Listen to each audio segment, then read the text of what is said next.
નહીં નહીં નહીં નહીં કરું તમારે નાહવાનું. હેલો મિત્રો, જય શ્રી કૃષ્ણ. તો આજનો વ્લોગ શરૂ કરું છું રસોડેથી, કારણ કે રોજનો વ્લોગ મારો રસોડામાંથી શરૂ થાય છે અને દરેક નવી સવાર નવી શક્તિ લઈને આવે છે. અને રસોડું માત્ર કામ કરવાની જગ્યા નથી, એ તો મારો પ્રેમ અને ધીરજ અને સંસ્કારોથી ભરેલું મંદિર છે. અને મારું એવું માનવું છે કે રસોડું મારું સામ્રાજ્ય છે અને હું થાકતી નથી, પરંતુ શું કહેવાય, ખુશીથી રસોઈ બનાવું છું, કારણ કે મારા હાથથી બનેલું ભોજન મારા પરિવારના ચહેરા ઉપર સ્મિત લાવે છે અને મારા પરિવારને સ્વસ્થ રાખે છે. તો ચલો, આજની સવારે છોકરાઓના મસ્તી તોફાન સાથે શરૂ થઈ ગઈ છે. છોકરાઓને નવડાવી દીધા છે અને આજે છોકરાઓની ડિમાન્ડ હતી કે ખીર પૂરી ખાવી છે.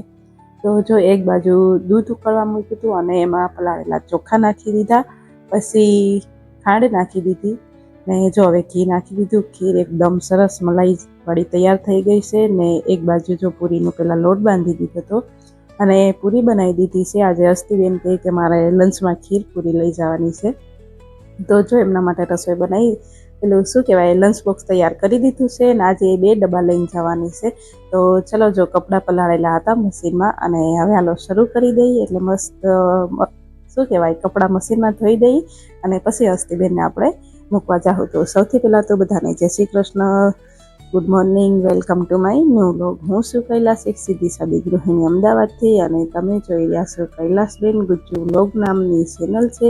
મારી ચેનલમાં મારા વ્લોગમાં તમને જોવા મળશે મારી હાસ્ય અને અસલી જિંદગી, રસોઈથી લઈને સંબંધો સુધીની. તો કેમ છો બધા? આશા કરું છું કે બધા મજામાં હશો. હું મજામાં છું, તમે બધા પણ મજામાં હશો, વ્યસ્ત હશો, સ્વસ્થ હશો અને મસ્ત હશો. તો જે વ્યસ્ત છે સ્વસ્થ છે એવું મારું માનવાનું છે, ને કારણ કે હું વ્યસ્ત આખો દિવસ રહું છું એટલે મસ્ત રહું છું. તો ચલો, કન્ટિન્યુ રહેજો. મારી ચેનલમાં જ્યાં નવા હોય એ ચેનલમાં સબસ્ક્રાઈબ કરી દેજો, અને વિડીયો તમને ગમે તો વિડીયો લાઈક કરી દેજો.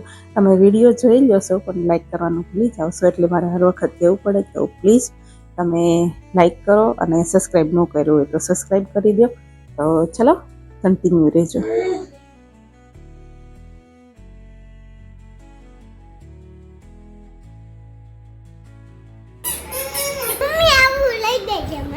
સીધી રીતે રહે.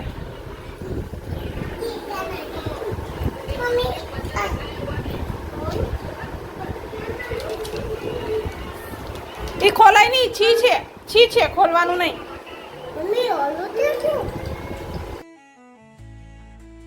તો બચ્ચો, હસ્તીને મૂકીને આવી ગઈ હતી 12:30 વાગ્યાની. તો બસ કામ તો જો કે ઓલમોસ્ટ બધું થઈ ગયું હતું. વાસણ કરતી ગઈ હતી અને કપડાં સુકવતી ગઈ હતી, ધાબે કપડાં સુકાઈ આવી હતી. અને હવે બચ્ચો પોતું મારવાનું બાકી હતું અને જમવાનું હજી મારે બાકી છે, કારણ કે મને જ્યાં સુધી બધું કામ ન થઈ જાય ને ત્યાં સુધી બપોરનું જમવાનું નહીં ભાવતું. મતલબ કે જ્યાં સુધી કામ ન થાય ને ત્યાં સુધી મને એમ થાય કે મારે કામ નહીં થયું. એટલે જો પોતું મારી દીધું છે, સહેલું કામ આપણું પોતાનું હોય. પોતું થઈ જાય એ પછી હું જમવા બેઠો. ચાલો, આજ જમવામાં છે ખીર પૂરી, રીંગણા બટાકાનું શાક, જે સવારે ડીકેને લંચમાં બનાવી દીધું હતું, ટિફિનમાં જે ભરવાનું બનાવી દીધું હતું એ, અને લીલું લસણ અને લીલા ધાણાની જે ચટણી આવે એ. ને હાલો હવે જમી લઈ. બસ બસ, એક બટરફ્લાય લે, થઈ જા, તારું માથું બાંધી દઉં. જા જા મારો દીકરો.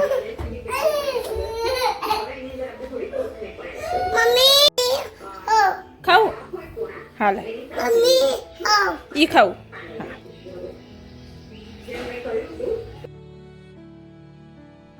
ને અમારે અથર્વભાઈનું એવું છે કે જે ઘરમાં બનતું હોય એ જ ખવડાવું છું. એના માટે કોઈ અલગ ખીચડી કે દાળ ભાત એવું કંઈ નહીં બનાવતી. જોકે શાક રોટલી જે ઘરમાં બની હોય તો એ પણ ખાઈ લે છે, પણ હમણાં થોડુંક શાક નહીં ખાતો. ખબર નહીં, ઉધરસ ને શરદી હતી, એના હિસાબે શરદી હતી, એના હિસાબે મોઢું આવી ગયું, ખબર નહીં, દવા પીવડાવી એટલે. તો હમણાં દહીંને રોટલી ખાઈ છે, પણ એના માટે સ્પેશિયલ ખીચડી બનાવું કે દાળ ભાત બનાવું કે એવું કંઈ નહીં હોતું. જે ઘરમાં બને છે એ જ હું ખવડાવું છું. તો ચલો, છોકરાઓને ખવડાવતા મારે અડધો કલાક જતો રહી, અડધો પોણો કલાક ક્યારે જતો રહે ખબર નહીં પડતી. તો બચ્ચો પછી અથર્વને હુડાઈ દીધો અને મારે થોડુંક કામ હતું. મશીને બેસવાનું હતું. તો બચ્ચો મને એ સૂતો હોય ને ત્યારે જ મશીને બેસવાનું મને ટાઈમ મળે. તો બચ્ચો 1 કલાક અડધો પોણો કલાક જે હોય ને એ જેટલી ઘડી હોય ને એટલી ઘડી મારે કામ થાય. તો બસ પછી વાગી ગયા હતા 5:15 અને 5:15 વાગે હસ્તીબેનને લેવા જવાના હતા. તો જો હસ્તીને લેતી આવી અને હસ્તીને સ્કૂલે લેવા જાઉં તો એક મારે આ કામ સારું થઈ ગયું કે રિટર્નમાં 2 મને શાક માર્કેટ રસ્તામાં ડી આવે. તો શાકભાજી જે મારે રાતે બનાવવાનું હોય એ લેતી આવું છું. તો રવૈયા લાવી, લીલું લસણ લાવી, કોબી લાવી, એવું બધું છે 2-3 શાકભાજી લેતી આવી. કારણ કે સવારનું અને સાંજનું 2 ટાઈમ. બપોરે તો જો કે હું નહીં બનાવતી શાક, જે સવારે બનાવ્યું હોય ને ટિફિનમાં એ જ બપોરે ખાઈ લઈ. તો હાલો હસ્તીબેનને આવી ગયા છે. હવે હસ્તી પેલા યુનિફોર્મ કાઢશે, આખું મોઢું ધોઈને એને ખવડાવી લઉં અને પછી મારે એક પગલું સણિયા છે, હું આગળ તમને બતાવીશ. એ પગલું સણિયા 2 છે ને એને જોડવાના છે, તો એ કરવાનું છે. તો પેલા હાલો હસ્તીબેનને ખવડાવી લઉં ને અથર્વય ઉઠી ગયો છે તો અથર્વને પેલા ચા દૂધ પીવડાવી દઉં. ચા બનાવી, જો કે ચા નહીં હારી, બધા ના પાડે કે ચા નહીં પીવડાવવાની, પણ નહીં માનતો શું કરવાનું. તો જો એ ચા દૂધ હોય ને તો જ અત્યારે ખાય છે. તો ચલો ખવડાવી લઈ છોકરાને પેલા.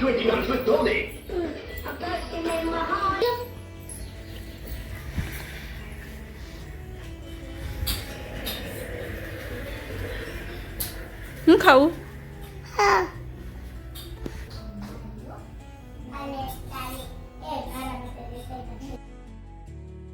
તો જો આ 2 પગલું સણિયા છે એ મારે ટોયલેટ બાથરૂમનું જે જગ્યા રહીશ ને એવું એની ઉપર હું મૂકું છું. તો 2 જોઈન્ટ કરીને મૂકું ને એટલે ગોળ હોય ને એ રીતે જ મૂકું છું. તો એ છોકરાઓ નહીં રહેવા દેતા, અલગ અલગ કરી નાખે. હું પગ લૂસતા હોય ને એટલે 2 જોડેલા નહીં રહેતા. એટલે મેં કીધું મશીનમાં મેં સિલાઈ કરીને જોયું પણ મશીનમાં નહીં હાલતું પગલું સણ્યું, કારણ કે 2 હોય તૂટી ગઈ. મારે એમ કે ખબર નહીં હવે નહીં હાલે. તો મેં ફાઇનલી હાલો હવે હાથે સીવી નાખ્યું. તો જો સારવાળો દોરો લઈ લીધો અને આપણે હાલો હવે પગલું સણિયું હાંધી લઈ, મતલબ કે જોડી દઈએ.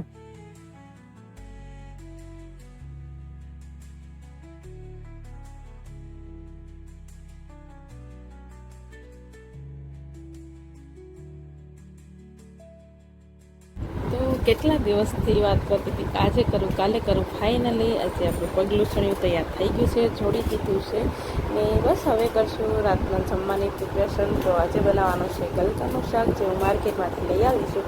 અને હું ગલકા જ્યારે લાવું ને હું ત્યારે તાજા જ ગલકાનું શાક બનાવી દઉં છું, કે કારણ કે વાસી થઈ જાય ને એ પછી નહીં મજા આવતી, જે ફ્રેશ શાકભાજીનું શાક કરીને એના જેવી. તો ચલો બનાવી દઈએ ગલકાનું શાક. અને જો આપણે ફટુંગળા તળી લીધા છે, ગલકાનું શાક બનાવી દીધું છે અને બાજરીના રોટલા. અને હસ્તીને પછી જવાનું છે રિવરફ્રન્ટ, કારણ કે મારા નણંદ એ લોકો જાય છે તો કે હસ્તીને મોકલજો, તો એ જવાની છે. તો ચલો હવે જમી લઈએ અને આજનો વ્લોગ અહીંયા પૂરો કરી દઉં છું. આ હતો મારો સાધારણ અને સામાન્ય જે કયો એ જેવો તમને લાગે એવો ને એક સ્પેશિયલ દિવસ. તો ચલો આજનો વ્લોગ અહીંયા પૂરો કરી દઉં છું. કેવો લાગ્યો તમને મારો આજનો વ્લોગ કોમેન્ટ કરીને કહેવાનું છે, અને સારો લાગ્યો હોય તો લાઈક કરવાની છે. ને ફરી મળશું એક નવા વ્લોગ સાથે. ત્યાં સુધી બાય બાય, આવજો, જય શ્રી કૃષ્ણ.